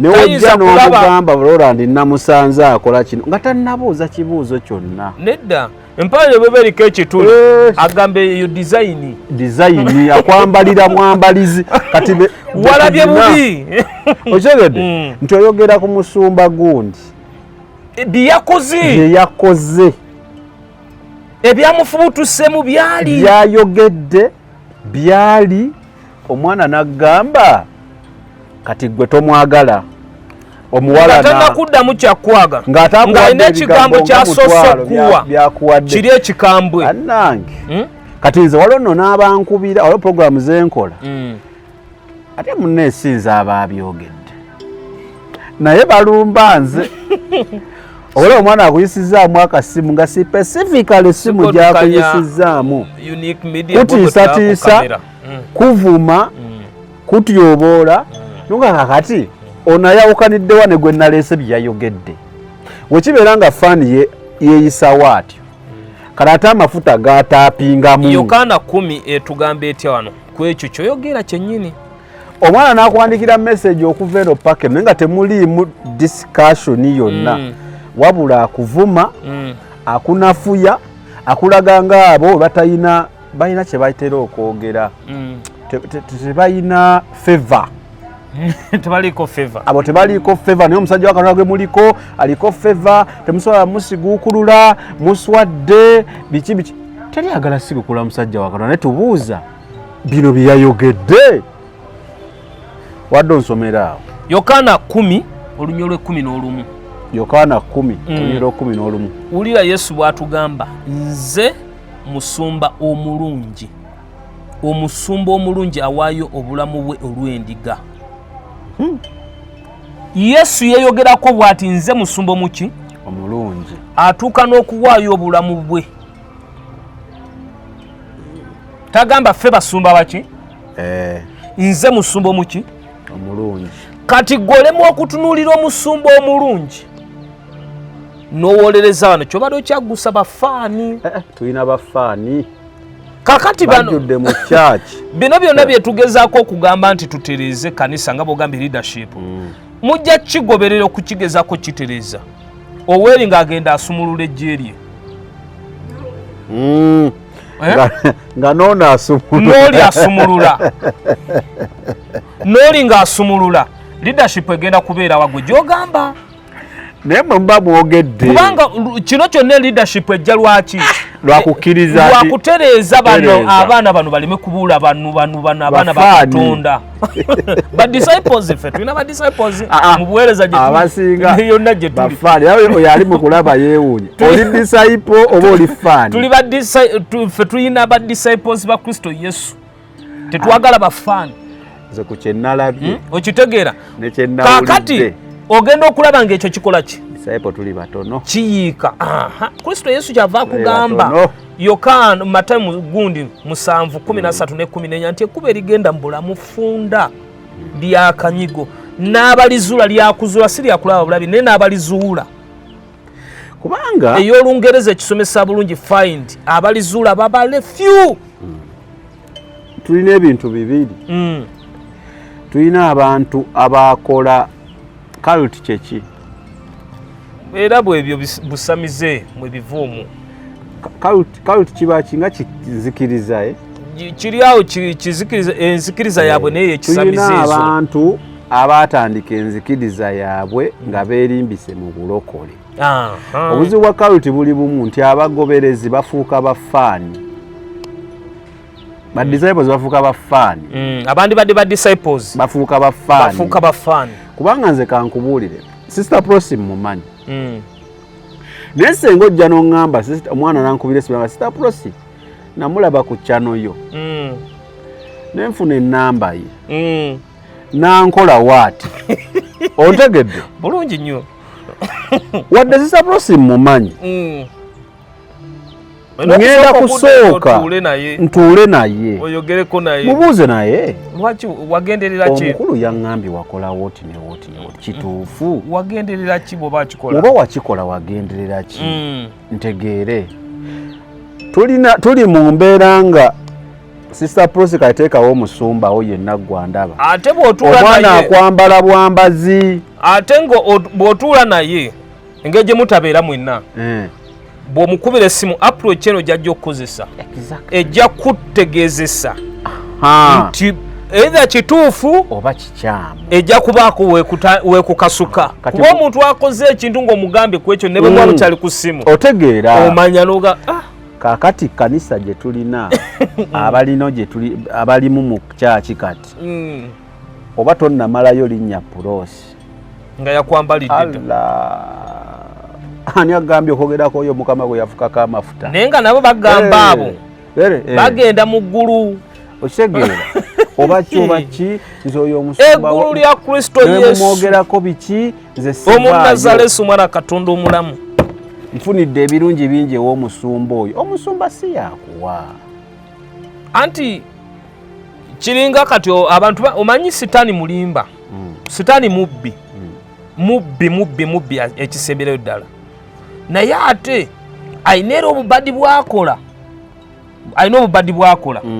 okusigala ng'aleeta olwebeeya kati omuntu agenda mu busamize buno bwennyini bukasubi oba yaliko kintu ki ne kimuvaako n'atwala emyaka kati kyovula nti abo basangawe batyo nga toswamwawukanya era naye nezikasubi ezo kubanga wagenda afuna kyayagala ye ekyo kyeyagenda nakyo kakati ne baana abali mu masabu gano amazungu olwaleero ge bazimba era nabo bwe batyo sitaani olw'okubafuga era nakyakikola ekyo bebo boosanga ng'aluma n'emba ne bwe kiba kulwana akola ki akukuba naye oli ayagala Kristo Yesu atereeza butereeza naga nedda newe mba nyina obugagga bufaana bute mu nsi muno nga nkubisamu ni masika emirundi 2 obwakabaka bwa Katonda yeggulu abo nno mu balokole batono be ba disciples bali be twagambye mukama Yesu ayagala goganye ne tukyayina ba disciples siganye ku 10 gotwangamye mbwa Abasumba chache entufu ku 10 wange tulinako amakungani amatufu nawe kirungi olina omwoyo ogambe tomanyo omwoyo mutukuvu naye so okutandika omusaba nomwegayira n'ogula mutima gw'obuntu tulinawo mmeka 2 kakati ku ba disciples mu church oba ba disciples ku 10 tulinako omu n'ekitundu mu church omuntu ayingira church nga ekimulese si Katonda kusaba naye yayagadde omusumba nga naye omusumba nnyumira kutomulaba njagala style ye tulina olunaku buli wiiki lwe tubeera nalwo mu kwegayira Katonda omukabi yatulungamya omwoyo mutukuvu naye ebintu bingi byazza tulungamya byazza tubikuli okuyita mu baweereza ab'enjawulo sijja kugamba nti nze kubanga gwe buli nze goloza lwaki byonna alina byetisanze ng'ate nange akimanyi nange ndi mu mubiri nyina bye neetaaga kakulu ekyo kye kirema abantu okutegeera ako kakulu Katonda akozesa ne gw'okulembera oba muto wa myaka emeka oba emeka amukozesa okitegeera so si kigaana eky'Omwoyo Mutukuvu wabula ndiwo kusirikawo nti ne mmuwulira nti yes kivudde gye ndi n'ekitegeera naye ayina ebintu byazza tubikulira mu kukaabirira Katonda ku lw'ensi n'ensi yonna najja n'atulaga nga temukirowooza nako temukiriko n'akulaga omuweereza ku nsi kuno abadde batenderezebwa abamu baga nti gundi yagenda mu ggulu era nga yagenda mu ggulu n'akiraga nti oyo ekyamutwaza eyo biibyo okuli n'abakkiriza gwe bomanyi abaweereza betutera okuweereza nabo mu buweereza ne bwoba ofunye akaseera gusa omubuuza ndi nekugamba buuza ku gundi akubuulire kuba bakimubikkulira nti oyo kyekyamutwaza mugende naye no ku nsi mwe mwasigala mugamba mutya awangudde amaze emirimu gye atwala ekkanisa etaliko bbala wadde olufunyiro bw'oba omanyi kibayita ebbala bw'oba omanyi kibayita olufunyiro Yesu Kristo atusomesa Matayo 18 olunya olusooka n'olwokubiri nti ddala ddala bwe mutalifuuka ng'abaana abato bwe mutaakyukenga kufuuka ng'abaana abato temulingira bwakabaka bwa Katonda bwe mutaakyuka kitegeeza tulina gye twali twalalambalira naye atubanja kukola ki kukyuka nga bonogaa nkutte luno ekkubo ŋŋenda eri gindi nebaga wadde olina okubulanchingira wayiseewo dda wabuze dda ddayo kyekyo Kristo Yesu kyatugamba naye okimanyi be tulina be bayitirivu mu kanisa olugezigezi luli mu kisibo kya Kristo Yesu olika ate waliwo abantu gye baalookingira oba walina obuweeza bwe balimu ate omuntu bw'aba yategedde omuntu we kyekyo twogedde bw'aba yategedde omuntu we maama oyinza n'omusanga nga alina byakola wali nagamba nti si yabadde asera si yasera ebyo babigatta bugasi nedda si ye obujusi nga buvudde si ye mumuwaayiriza fenga tetubiraba nze nga siraba waliwo eno gye tuli kankogere kano kajjaku kankogere waliwo kome ziriŋŋanga 2 ku 3 omanyi Gordon adeeta Gordon alina abasumba be yakoonako ngaakati mu comments nga mulimu kino comments ezansesezza 2 tya omusajja byayogeranga byadda ate n'ekirala akati olaba n'atekawo erinnya ly'omusumba we waba yabikola ndi shuwa kati yeenenya dda yatereera mutima neŋŋamba kaakati otandise namutegeerera okimanyomanya yeenenya okitegeera gwe ng'omuntu which is nti nakkiriza nti yakikola nyene waba yakikola yeenenyambu nanti kati bw'oteekawo kano kino kibiseeko mukama waffe yatugamba nti abika ku kusobyako ngeri 28:13 abika ku kusobyako taliraba mukisa naye akwatula n'akulekeraawo Benihini yakavayo okwenenya oba emirundi emeka naye munne ansesa naye ng'ate omanyi naawe bulungi nnyo ayina be yamentalinga wano e Uganda ate nga babasonzeemu nnyo enkya n'eggulo buli koyogera aleze Benini ansesa Benini yakenenya emirundi ng'ena naye byamala okwenenya ate byaddamu we wayita omwezi nga gumu ng'abiddamu byaddamu kati waliwo omwana era twayogerako lumu ku Benihini ne wabe yamentalinga wano komenti omwana n'agamba nti Benihini n'omusumba wano gwe yamentalinga gwe tumanyi obulungi beba epitomu kyeki mu Luganda beba epitomu yentiko gye tulina okupimirako esukkulumye of salvation gy'olina okupimirako buli kimu ya salvation mu mulembe guno ng'awa ensonga zino wammanga olw'ebyo bye bakoze ali n'ekirala bagagga n'agamba era kano kanga kugambe woba omanyi oli mulokole ogamba osaba era Mwoyo Mutukuvu akukkako ng'oli mwavu ebikukkako birala biri mu comment saawa inti Mwoyo Mutukuvu ategeeza bugagga. If you're still in poverty ng'ogamba Mwoyo Mutukuvu akukkako weetegereze si Mwoyo Mutukuvu anti Yesu Kristo ngamba okay ate wano twatuukawo ddi Yesu Kristo yazimba ddi ennyumba sikirabamu. Yesu Kristo n'ekyambalo yalina eki kimu. Yesu Kristo yali homeless ng'asula ku lusozi lwa Zeyituuni. Bayibuli etuyigiza nga ng'empisa ye n'embalaasi yali n'endogoyi endogoyi yali ndogoyi donke tiyali embalaasi yawukanira n'endogoyi. Embalaasi ze zinenene zihoosi ezo zidduka ze zinenene ezo zihoosi zidduka endogoyi bwe buno budonko obukola emirimu bwetiso mbadde sikamanyi era mbadde sikimanyi bwe buno budonke buno obukola emirimu tiyaliiye basumula nansumulwe ku gundi naye nga yennyini byonna era obutamanya byawandiikibwa. Mwoyo muwe kyandiikibwa kiri mu kitabu kya Luka essula 16 ng'okisoma yiino egamba nti Luka 16 okuva ku nnyole 19 nti awo waaliwo omuntu omugagga eyayambalanga olugoye olw'effulungu ne bafuta ennungi ng'asanyukanga bulijjo mu kwesiima pate after ki pate after pate yabeera nkamu ayambala birungi yali mugagga. Ate weetegereza nnyo ekigambo kya Katonda bwe kiba kikusomesa nti oli yali mugagga aba yali mugagga.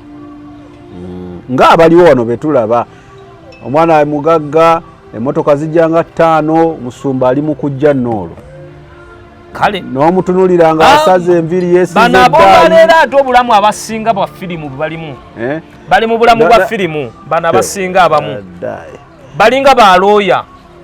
Looya ye muntu gw'osooka okusanga ng'ali mu bintu bya bukadde nga 8 naye nga byonna bya bbanja okuva ku ofiisi biki obulamu obwamu bwa firimu obwo okitegeera. Tweyongere wansi olunyola 20 lugamba era waaliwo n'omwavu. Oyo yali mwavu. Bayibuli bwe mentioninga nti yali mwavu yali muki oba mwavu lunkupe. Erinnya lye Laazaalo eyagalamizibwanga ku mulyango gwe eyali awumusewumusa amabwa. Kakati lwakuba ey'Oluganda egiyita kugalamira ku mulyango gw'omugagga naye tewali mulyango gwa mugagga kolojo eyinza kugalamira. Ey'Olungereza ekijja bulungi yabeeranga ku geeti abakutwala sipiidi yo oyingirayo omusewumuse n'amabwa ng'oyingira ku geeti y'omuntu ogenda tulwazi. Bw'oba ofunye omukisa ono yafuna n'omukisa n'okusemberera geeti ey'Olungereza bwe kisomesa obulungi.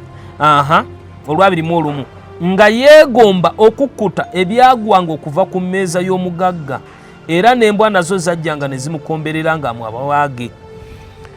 Era ogwo gwali mulembe ogwo naye olwalira embwa zooli zibajjanjaba ng'abantu n'okusinga abantu ate oziteekemu endwadde zo ze zikomberedde nkobero zisiiga obulwadde tekiyita kyakuzannya kati tekikyasoboka. Ndowooza olaba obwavu gye bwali bwamutuusa yali mwavu nga yawumuka n'okuwumuka naye ng'ali just alabira awo asuddeyo akantu ne bukya.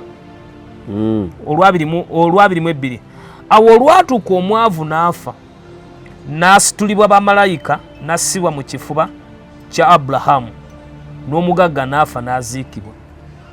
Omwavu n'ateekebwa mu Abulahamu ziki Botham. Omwavu Laazaalo n'omugagga naye n'afa n'akola ki n'aziikibwa. Olwabirimu 3 n'ayimusa amaaso ge mu magombe ng'ali mu kulumizibwa n'alengera Ibulayimu wala ne Laazaalo ng'ali mu kifuba kye. Olwabirimu 4 n'ayogerera waggulu n'agamba nti kitange Ibulayimu nsaasira otume Laazaalo annyike ensonda y'olunwe lwe mu mazzi ampozeewuza olulimi lwange kubanga nnumwa mu muliro guno. Ibulayimu n'amuddamu atya. Naye Ibulayimu n'amugamba nti mwana wange jjukira nga waweebwanga ebirungi byo mu bulamu bwo era ne Laazaalo bw'atyo ebibi naye kaakano ye asanyusibwa gwe olumwa.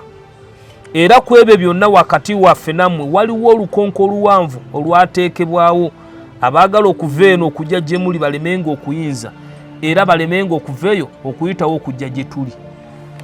Ngwagati yagenda mu ggulu. Oyo Ngwaga yagenda mugenda. Kiki ekyawandiikibwa tetwogera bya palapase si bwaŋŋamba? Tuve mu palapase. Palapase simwagala. Kikyo? Kati yaleka azimbye emizikiti oba oliawo, yaleka azimbye amakereziya, yaleka azimbye amasinzizo. Era wano ku nsi nga tugamba omusajja akoledde Katonda. Obulimba bwa Setaani nagambe buli mu bintu ebyo.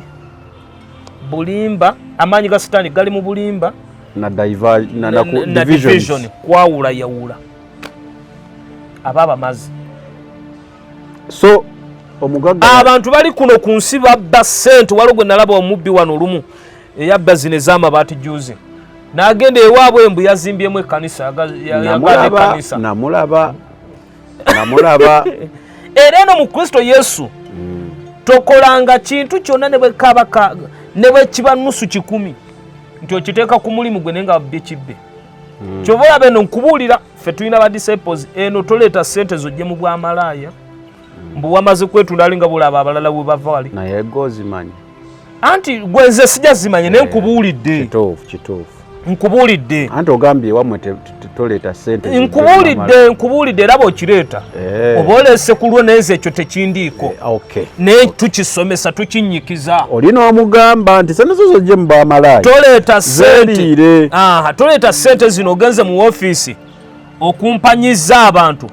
Mbu wano naspendinzeewo akawumbi kalamba. Totuwa. Akawumbi kalamba naye nga okimanyi bulungi waspendinzeewo bukadde 10.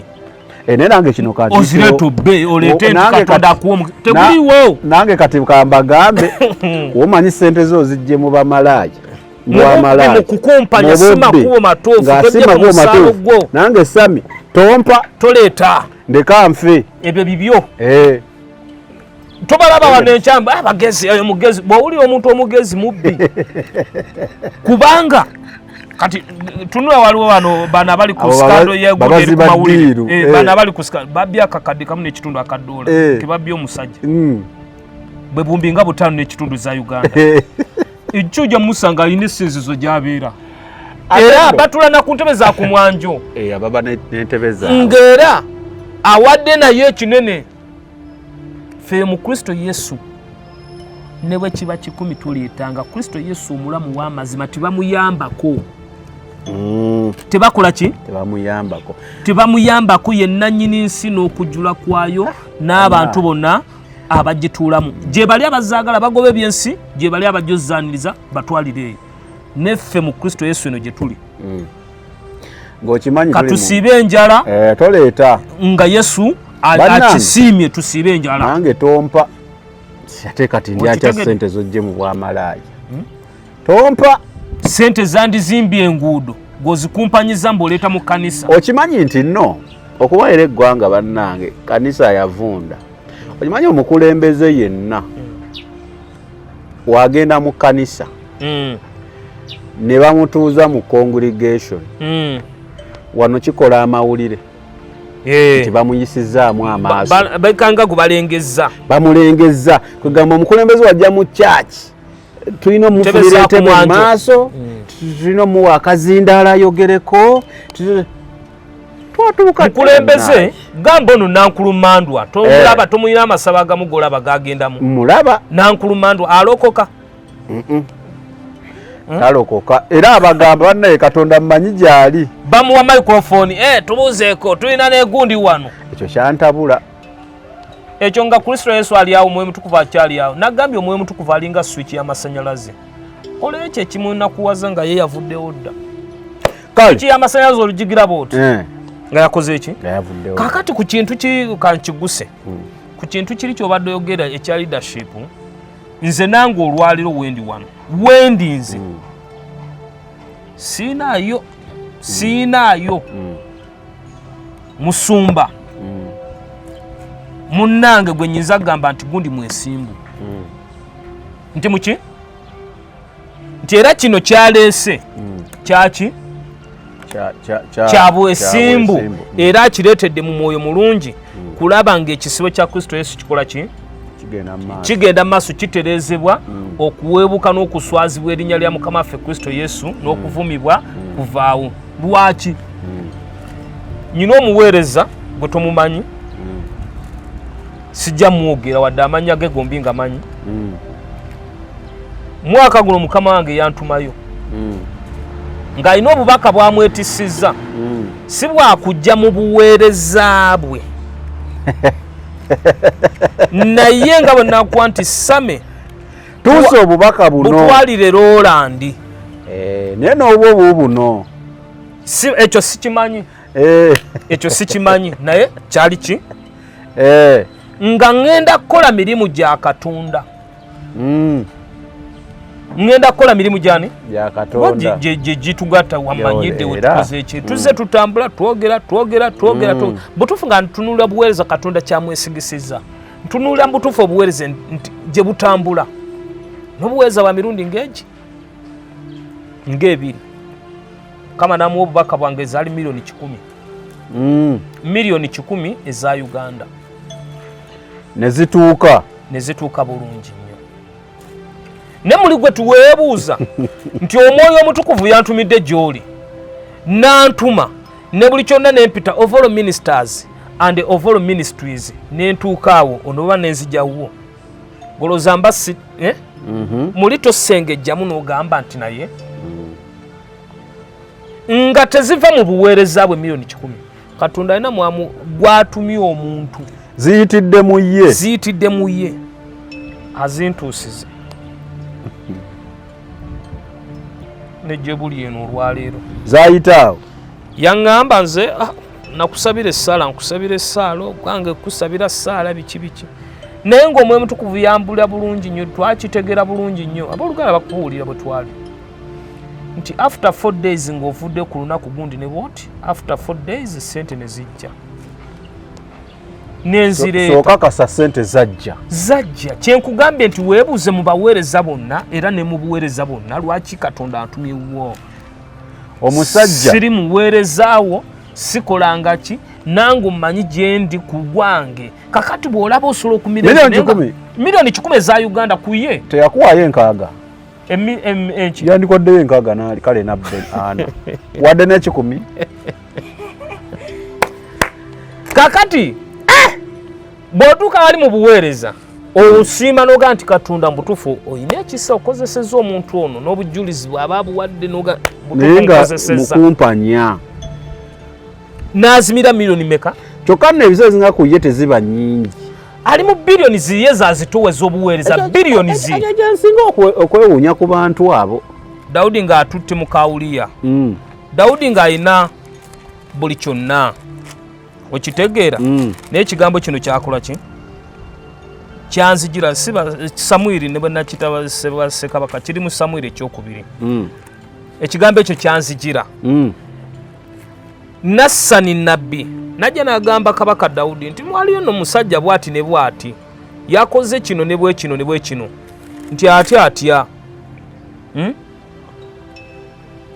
Samwiri ekyokubiri essula 12 kigamba bwe kiti nti awo Mukama n'atuma Nassani eri Dawudi najja gy'ali n'amugamba nti waliwo abasajja babiri mu kibuga kimu omu nga mugagga ne munne nga mwavu abamanyi okusoma Bayibuli mujja kwesomera yawo sijja kusoma yawe bbanga ekigambo ekyo kyakola ki kyakujjira kikyanzijira immediately awo neŋŋamba omusajja ono nagagga ku Katonda byamwesigisiza miliyoni 10 azimpadde Mukama wange kuba yali akiŋŋambe bulungi nnyo buli kimu kimmanye ekingendo zikozesa sofa gwe obimanyi ebyaffe tulina ettaka lyetugula batubanja mbimanyi bingi obuweereza bingi obwomanyi obuweereza obusituka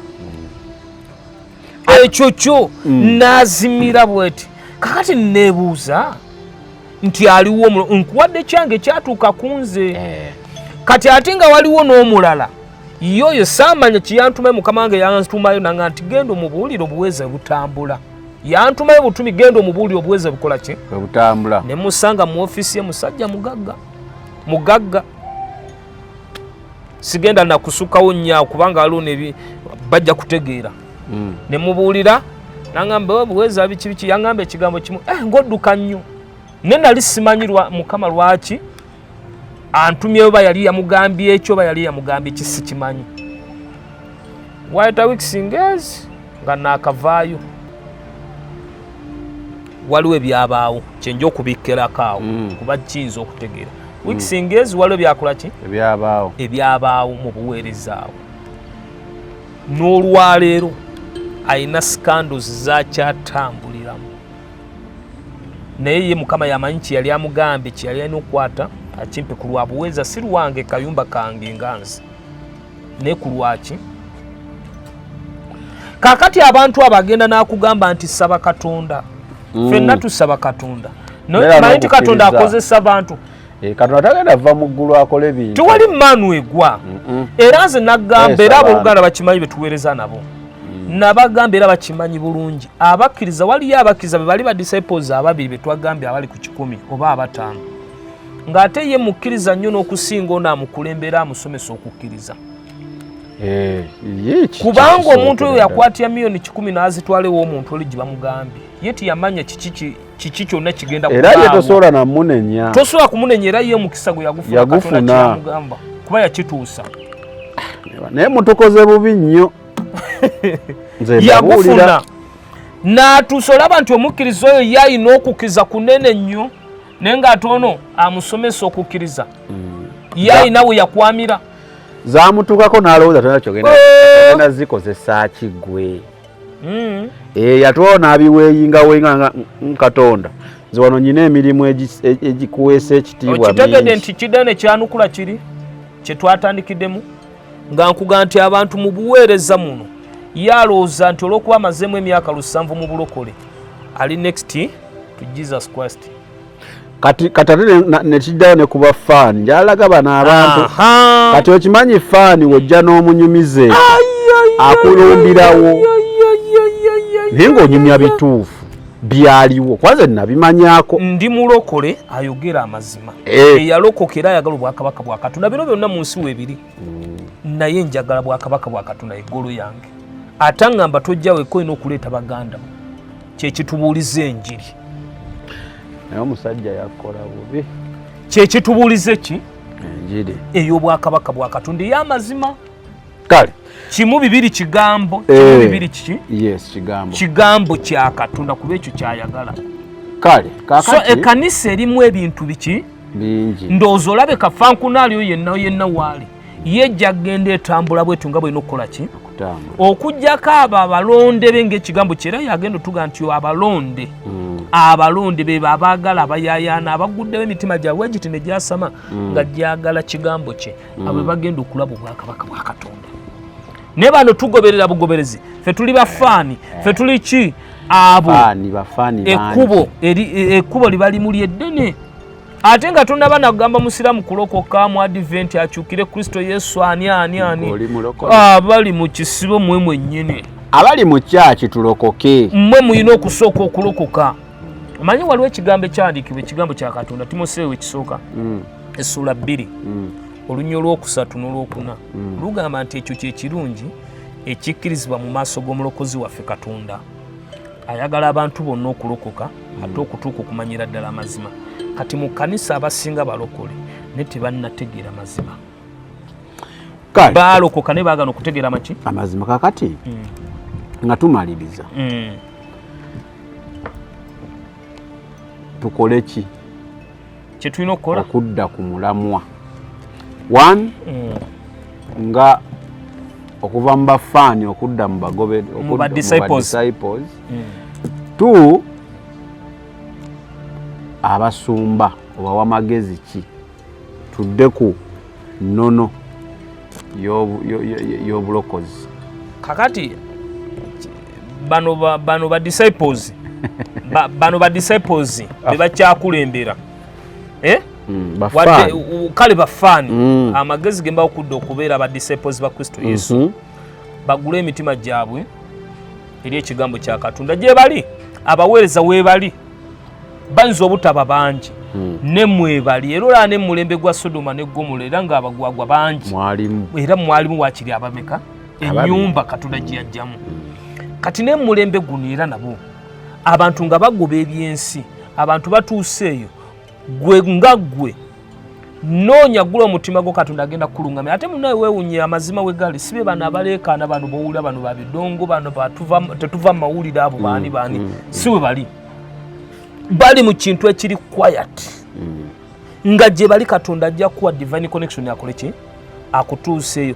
Ne bano abakukulembera olwaleero bw'obeeteekako balinga entula eyakona. Omanye entula bwekona ne bw'ogireetera loole y'enku tosobola kugigiisa eba ekonye. Kuba kati lwaki bano baakona, ye yennyini mu mutima gwe yalina okukyejjamu okukona okwo. Amazima agamanyi, amazima agakola ki agamanyi, naye akola opposite n'amazima. Kyekikyasinza obubi ekyo. Amazima agamanyi, kakati oyo togenda kumubuulirayo kipya kyatamanyi. Amanyi omulimu lwaki yatandika Byebakola okusoloza essente ezo.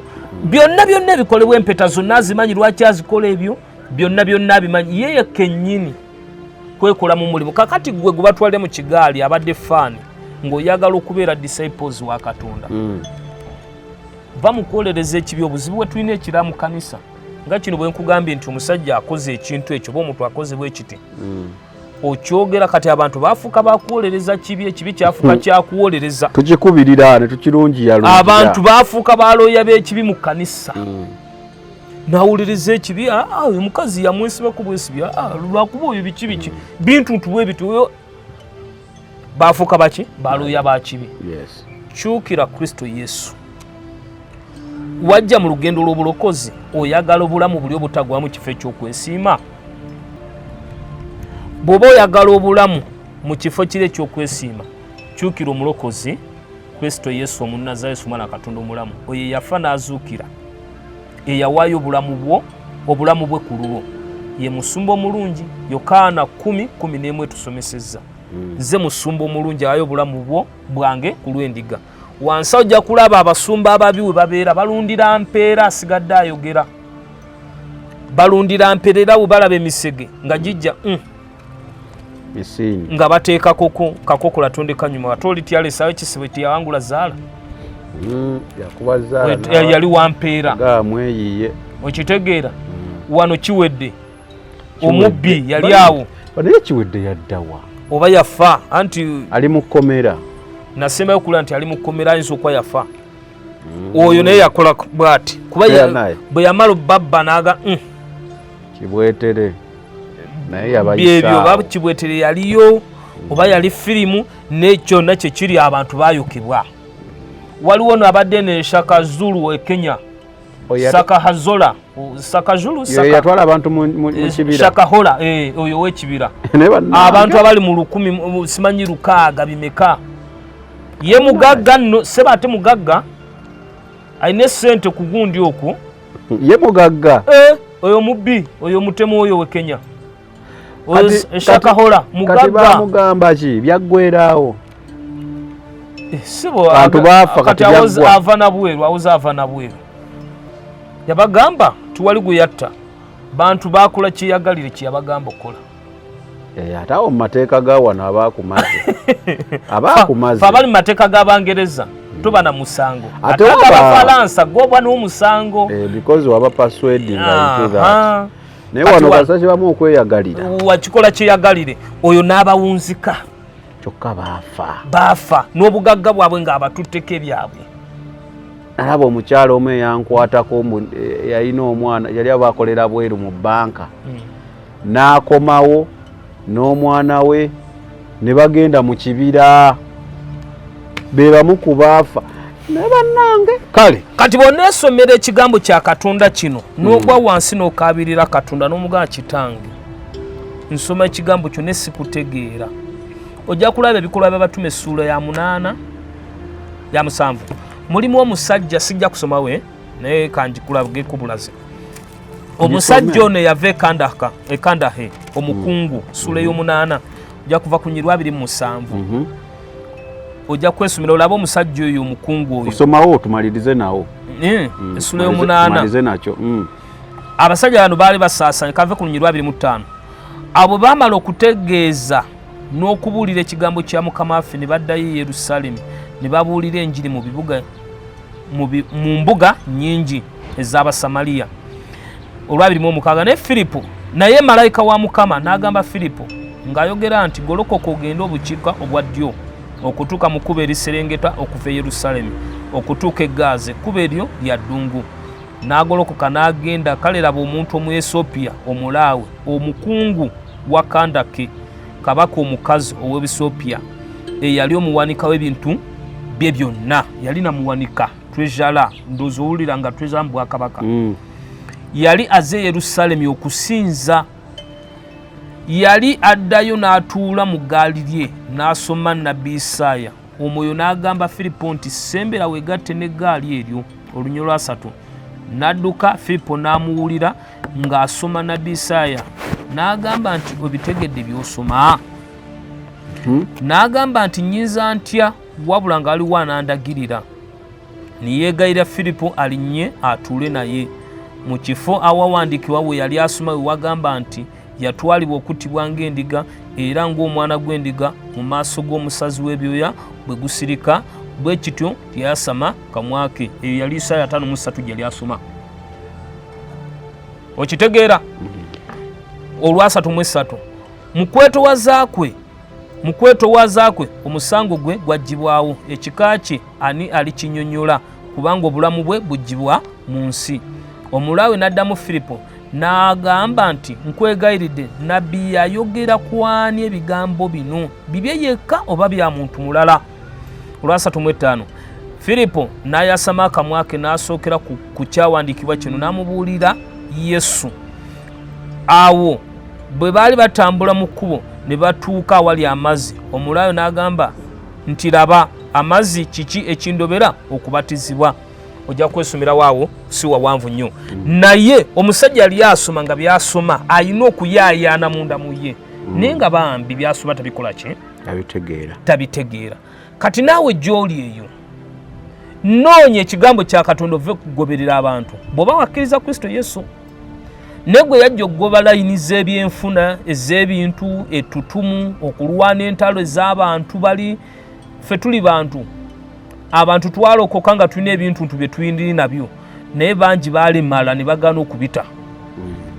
Kati babyolesa mu kisibo ate gwe byolwanirako. Ne bw'oba wakkiriza Kristo Yesu okuwanyisibwa ofuuka ng'omuto, bw'oba onoonya ng'omusajja ono muki omulaawe, Yesu ajja kudirectinga, ajja kuwa divine connection otuuke mu kifo ekituufu w'ogenda okuliisibwa ekigambo eky'amazima. Era nze wendi siina muweereza gwe manyi nti mwesigwa. Bayinza okubaayo ne sinnabasisinkananga nze. Kale ku ekyo ekyantuukako oba ekintuuseeko, omulimu gwa Katonda gukyatudde sofa. Teguli ku level gye gwandibaddeko olw'omuntu ono, ne Katonda akyanoonya gw'anaakozesa yenna. Ate ng'omulimu gwa nagutudde lwa muweereza eyeeyita. Kale tuwe essaala twesembayo tuve wano.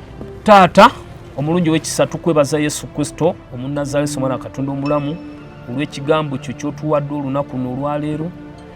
Nsabye omulungi w'ekisa ekigambo kino kigende n'amaanyi, kitomere omusajja omukazi oyo asobole okuzibuka amaaso ge ag'omwoyo, amatuuko ag'omwoyo, ategeere gwe yakkiriza, ave mu kukkiriza abaana b'abantu n'okusinza abantu, ave mu kuyaayaana by'ensi, kubanga nkakasa olw'ekigambo kye kino kitange kitugabanya olwaleero nti kiina gwe kinyiga omutima, kiina gwe kiyamba, kiina gwe kijjanjaba, abadde n'ebibuuzo ebingi ku ntobo y'omutima gwe.